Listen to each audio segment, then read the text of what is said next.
आए आपको लिए चलते हैं मियाँ चंदू में। बूढ़ी और बीमार माँ प्रेस कॉन्फ्रेंस कर रही हैं। बिस्मिल्लाहिर्रहमानिर्रहीम।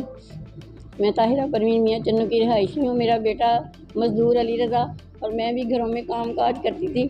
मेरे बेटे को इन औरतों ने लाहौर में झूठी एफआईआर करवा के पकड़ाया हुआ है, जिसका ना कोई सबूत है, ना कोई गवाह है, ना डीएनए है, ना मेडिकल है, नील है। मेरे बेटे अली रज़ा को नाजायज़ इन्होंने बंद करवा रखा है, जो कि बहुत परेशान हैं हम।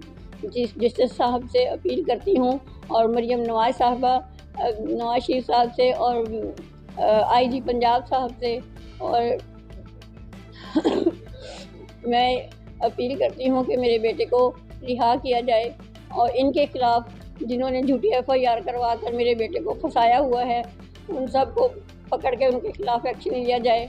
और मैं बहुत परेशान हूँ। अगर मेरे साथ इंसाफ ना हुआ तो मैं आईजी पंजाब साहब के दफ्तर के सामने अपने आप को आग लगाकर खुदकुशी कर लूँगी। अब मेरे बस में नहीं। मैं अल्लाह की बाद आप लोगों पे भरोसा करती हूँ कि आप मेरी अर्ज़ सुनें और इन लोगों को पकड़ें और मेरे बेटे को रिहा करें।